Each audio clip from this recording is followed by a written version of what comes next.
कैसे हुई अमावस्या की उत्पत्ति, जाने पौराणिक कथा से लेकर तिथि का संपूर्ण रहस्य। हिंदू पंचांग की गणना में अमावस्या वह विशेष तिथि है जब चंद्रमा पूर्णतः अदृश्य हो जाता है। यह रात्रि आध्यात्मिक साधना, पितृ तर्पण, तंत्र मंत्र और रहस्यमय ऊर्जा का केंद्र बिंदु मानी जाती है। हिंदू धर्म में यह तिथि केवल एक तारीख नहीं बल्कि आध्यात्मिक ऊर्जा, पितृ स्मृति, तांत्रिक साधना और वैज्ञानिक चमत्कार का संगम है। लेकिन क्या आपको पता है कि आखिर क्या है अमावस्या और कैसे हुई इसकी उत्पत्ति? ऐसे में चलिए आज हम इस खबर में जानते हैं अमावस्या का संपूर्ण रहस्य। अमावस्या का अर्थ। हिंदू में पंचांग में अमावस्या वह दिन है जो कृष्ण पक्ष के अंतिम दिन पड़ता है, जब चंद्रमा का प्रकाश पृथ्वी से पूरी तरह अदृश्य हो जाता है। इस दिन चंद्रमा सूर्य और पृथ्वी के बीच इस तरह स्थित होता है कि उसका प्रकाशित हिस्सा पृथ्वी की ओर नहीं होता। हिंदू पंचांग की रहस्यमय दुनिया में अमावस्या का एक ऐसा दिन है जो चंद्रमा की अनुपस्थिति से चिन्हित होता है। संस्कृत शब्द अमावस्या का अर्थ है अमा यानी सात और वस्या यानी रहना, यानी चंद्रमा और सूर्य एक ही राशि में संयोग। खगोलीय रूप से यह वह रात्रि है जब चंद्रमा पृथ्वी और सूर्य के बीच आ जाता है, जिसका उसका प्रकाशित भाग हमें दिखाई नहीं देता है। पूर्णिमा के ठीक विपरीत अमावस्या को नो मून डे या डार्क मून कहा जाता है, लेकिन यह सिर्फ एक खगोलीय घटना नहीं, भारतीय सांस्कृतिक, धर्म और विज्ञान में इसका गहरा महत्व है।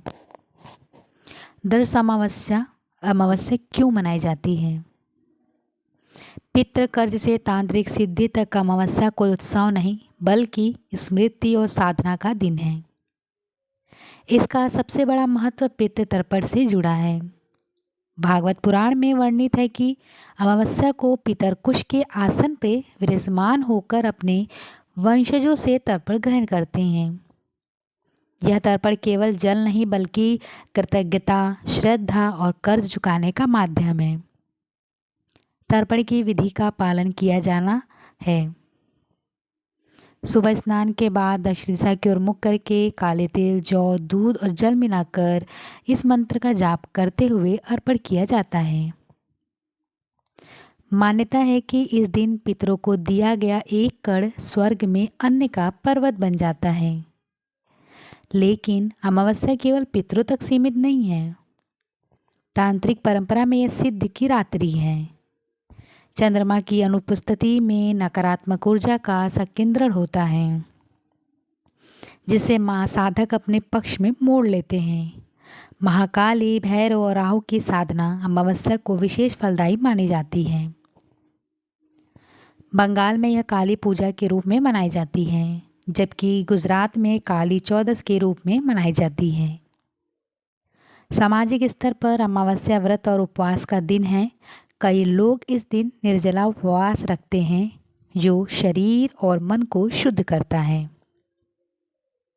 कैसे हुई अमावस्या की उत्पत्ति? अमावस्या को क्यों कहते हैं अमावस्या? इसके पीछे पितरों की एक प्राचीन कथा छिपी है। दरअसल इस तिथि का नाम अमावसु नाम के एक पितर के सम्मान पड़ा है। पितृपक्ष की इसी अमावस्या को पितर धरती पर उतरते हैं, अपनी संतानों से भोग स्वीकार करते हैं और फिर अपने लोक लौट जाते हैं। बहुत पुराने समय की बात है। एक शक्तिशाली ऋषि की कन्या के मन में इच्छा जागी कि वह जीते जी पितृलोक जाए और अपने पूर्वजों के दर्शन करें। इसके लिए उसने वर्षों तक कठोर तप किया। उसके तप से खुश होकर पिता प्रकट हुए और उसकी मनोकामना पूछी, लेकिन पितरों को देखते ही वह अपनी इच्छा भूल गई। उसने सोचा था कि सभी पितर बूढ़े और कमज़ोर होंगे, मगर वे तो जवान और तेजस्वी दिख रहे थे। पितृलोक में उम्र का असर नहीं पड़ता, इसलिए सब नव युवक जैसे लगते थे। हैरान होकर वह अपनी मूल इच्छा भूल गई। प्रकट हुए पितरों में एक थे अमावसु, अद्भुत सुंदरत्व वाले। ऋषि कन्या उनके रूप पर मुग्ध हो गई और तप का उद्देश्य ही भूल गई। जब पितरों ने भी फिर से पूछा तो उसने अमावस्या से कहा, मेरी इच्छा आप खुद हैं, मुझे अपनी पत्नी बना ले। यह सुनकर पूरे पितृलोक में हलचल मच गई। अपनी ही संतान से विवाह की मांग, यह संभव था? पितर अपनी सीमाएं और कर्तव्य अच्छे से जानते थे। उन्होंने प्यार से समझाने की कोशिश की, मगर ऋषि कन्या नहीं मानी। उसका हठ देख अमावस्या को गुस्सा आ गया। उन्होंने श्राप दिया, तुम ना पितृलोक आ सकोगी, ना कोई तप सफल होगा। इतना कहकर पितर लौट गए। उनके जाते ही ऋषि कन्या का मोह टूटा, मगर अब कुछ नहीं हो सकता था। अछोदा को अपनी गलती का एहसास हुआ और उसने माफ़ी मांगी। तब पितरों ने उस पर दया की और बताया कि वह मत्स्य कन्या के रूप में जन्म लेगी, जिसे महर्षि पराशर अपनाएंगे और उसके गर्भ से भगवान व्यास का जन्म होगा। पितरों ने अमावस्या की प्रशंसा की कि उसने स्त्री के सौंदर्य से विचलित हुए बिना अपने संयम और धैर्य बनाए रखा। इसी कारण उन्होंने अमावस्या को वरदान दिया कि उसके नाम पर यह तिथि अमावस्या कहलाएगी। वताओं ने अपनी प्रशंसा की और घोषणा की कि आज का दिन पृथ्वी पर अमावस्या के नाम पर अमावस्या कहलाएगा। यह अमावस्या सबसे महत्वपूर्ण होगी। जिन्हें अपने पितरों की मृत्यु तिथि नहीं पता, वे भी इस दिन अपनी सभी ज्ञात अज्ञात पितरों को तृप्त कर सकेंगे। पितृपक्ष में पितर धरती पर आते हैं, संतानों से भोजन लेते हैं और अमावस्या तक अपना हिस्सा ग्रहण करके लौट जाते हैं। जो इस दिन श्रद्धा से पितरों को नमन करता है, उसके रास्तों की बाधाएं दूर होती हैं और जीवन में उन्नति का द्वार खुलता है। दर्श अमावस्या। अमावस्या के देवता कौन हैं? हिंदू धर्मशास्त्र और लोक मान्यताओं में अमावस्या तिथि को अत्यंत महत्वपूर्ण माना जाता है। यह वह दिन होता है जब चंद्रमा पूर्णतः अदृश्य हो जाता है, आकाश में अंधेरा छा जाता है। लेकिन क्या आपको पता है कि अमावस्या के देवता कौन हैं? वेद, पुराणों और ज्योतिषी शास्त्र के अनुसार अमावस्या का स्वामी पितृदेव माने जाते हैं। कुछ संदर्भों में इसे यमराज से भी जोड़ा जाता है, क्योंकि यम अमावस्या के अधिपति के रूप में पूजे जाते हैं। गरुड़ पुराण, विष्णु पुराण और मत्स्य पुराण में स्पष्ट उल्लेख है कि अमावस्या पितरों की तिथि है। पितृदोष निवारण के लिए इसी दिन श्राद्ध, तर्पण और पिंडदान किया जाता है। भागवत पुराण में कहा गया है कि अमावस्या को पितर भूखे प्यासे धरती पर आते हैं, इसलिए अमावस्या को पितृलोक का द्वार माना जाता है। अमावस्या से यमराज का संबंध। ज्योतिषी शास्त्र में अमावस्या के स्वामी शनि और यम बताए गए हैं। यमराज को मृत्यु का देवता होने के कारण अमावस्या पे विशेष पूजा जाता है। दक्षिण भारत में यम दीपदान की परंपरा चलती है, जिसमें घर के बाहर दीपक जलाकर यम को प्रसन्न किया जाता है। चंद्रमा का नकारात्मक पक्ष। हालांकि चंद्रमा अमावस्या को अदृश्य है, लेकिन यह राहु केतु की छाया से प्रभावित माना जाता है। इसलिए कुछ तांत्रिक साधनों में अमावस्या को राहु का दिन कहा जाता है। अमावस्या और चंद्र से जुड़ी पौराणिक कथा।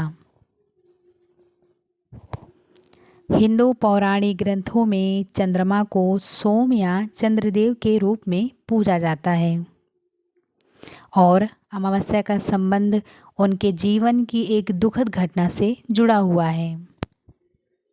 कथा की शुरुआत दक्ष प्रजापति से होती है, जिनकी 27 कन्याएं थीं। ये 27 कन्याएं नक्षत्रों का प्रतीक हैं।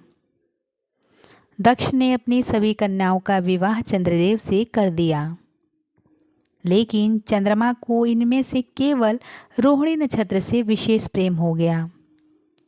वे रोहिणी के साथ ही अधिक समय बिताने लगे और शेष 26 पत्नियों की उपेक्षा करने लगे। इससे क्रुद्ध होकर उन पत्नियों ने अपने पिता दक्ष से शिकायत की। दक्ष ने चंद्रमा को समझाया, लेकिन जब चंद्रमा नहीं माने तो दक्ष ने क्रोधित होकर उन्हें क्षय रोग का श्राप दे दिया। इस श्राप के प्रभाव से चंद्रमा का प्रकाश दिन प्रतिदिन क्षीण होने लगा और वे धीरे धीरे अदृश्य होने की ओर बढ़ने लगे। जब चंद्रमा पूरी तरह क्षीण होकर अमावस्या की स्थिति में पहुंच गए, तब देवताओं और ऋषियों की चिंता हुई, क्योंकि चंद्रमा का प्रकाश पृथ्वी पर औषधियों, फसलों और जीवों के लिए आवश्यक था। सभी ने मिलकर भगवान शिव की आराधना की। शिव ने दक्ष के श्राप को कुछ हद तक शांत करते हुए चंद्रमा को आशीर्वाद दिया कि वे पूर्णिमा से अमावस्या तक क्षीण होंगे, लेकिन अमावस्या के बाद फिर से कृष्ण पक्ष में बढ़ते हुए पूर्णिमा तक पूर्ण हो जाएंगे। इस प्रकार अमावस्या चंद्रमा के पूर्ण क्षय की अवस्था बन गई, जो दक्ष के श्राप का प्रतीक है। यह चक्र सृष्टि के संतुलन को बनाए रखता है, जहाँ क्षय और पुनरुत्थान दोनों आवश्यक हैं। एक अन्य कथा के अनुसार समुद्र मंथन की कथा में भी अमावस्या का संकेत मिलता है। जब देवताओं और असुरों ने क्षीर सागर का मंथन किया तो सबसे पहले हलाहल विष निकला, जिसे शिव ने पी लिया और अपना कंठ नीला कर लिया। इसके बाद चंद्र निकले, उन्होंने शिव से अपने मस्तक पे धारण कर लिया। चंद्रमा की स्थिति उनके उत्थान और पतन दोनों को दर्शाती है, लेकिन मुख्य कथा दक्ष चंद्रमा वाली ही है। अमावस्या की उत्पत्ति को स्पष्ट करती है। इस प्रकार अमावस्या न केवल एक खगोलीय घटना है, बल्कि पौराणिक रूप से क्षय, पाप, नाश और नई शुरुआत का प्रतीक बन गई, जिस दिन पितरों की पूजा और दान पुण्य का विशेष महत्व होता है। साल में कितनी अमावस्या होती हैं? हिंदू पंचांग चंद्रमास पर आधारित है, इसलिए सामान्यतः एक वर्ष में 12 अमावस्या होती हैं।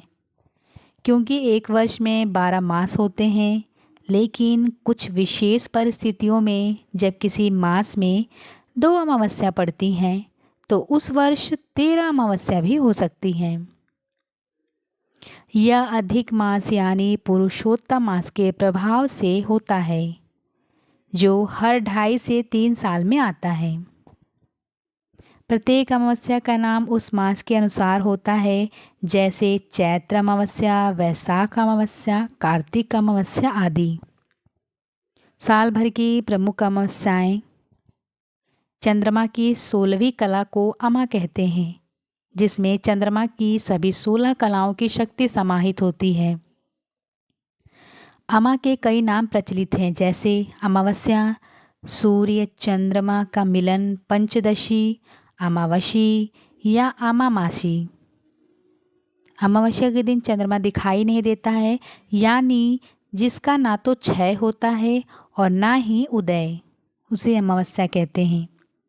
इसे कोहू अमावस्या भी कहा जाता है। अमावस्या सूर्य और चंद्रमा के संयोग का समय है। इस दिन दोनों एक ही राशि में स्थित होते हैं।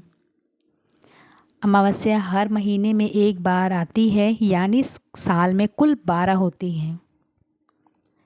शास्त्रों के अनुसार अमावस्या तिथि के स्वामी पितृदेव माने जाते हैं। मुख्य अमावस्याएं: सोमवती अमावस्याएं, भौमती, मौनी, शनि, हरियाली, दिवाली, सर्वपित्र आदि प्रमुख। सोमवती होती हैं जो सोमवार को आने वाली होती हैं। इस दिन व्रत रखने से चंद्रमा से संबंधित दोष दूर होते हैं और सभी मनोकामनाएं पूरी होती हैं। खास तौर पे महिलाओं को पति की लंबी आयु के लिए यह व्रत करना चाहिए। भौमती, भौम का अर्थ है मंगल होता है। मंगलवार को पड़ने वाली अमावस्या से बहुमती अमावस्या कहते हैं। इस दिन व्रत करने से कर्ज की समस्या खत्म होती है। मौनी, माघ मास की अमावस्या को मौनी अमावस्या कहा जाता है। इस दिन मौन व्रत रखते हैं और गंगा स्नान करने की परंपरा है। यह कुंभ मेला के दौरान विशेष रूप से महत्वपूर्ण होता है। शनि, यदि अमावस्या शनिवार को पड़ती है तो इसे शनि अमावस्या कहा जाता है। इस दिन शनिदेव की पूजा होती है और दान पुण्य का विशेष महत्व होता है। महालय, इसे सर्वपितृ अमावस्या भी कहते हैं। महालय यानी भाद्रपद मास की अमावस्या को पितृपक्ष का समापन होता है। इस दिन पितरों के लिए तर्पण और श्राद्ध कर्म किए जाते हैं। यह दिन पूर्वजों को श्रद्धांजलि देने का विशेष अवसर होता है। हरियाली, श्रावण महीने में आने वाली अमावस्या हरियाली अमावस्या के नाम से जानी जाती है। महाराष्ट्र में इसे गटारी, तेलंगाना व आंध्र प्रदेश में इसे चकुला और उड़ीसा में चित्रलागी कहते हैं। इस दिन पेड़ पौधे लगाने का विशेष महत्व है। साथ ही पितरों की शांति के लिए भी अनुष्ठान किए जाते हैं।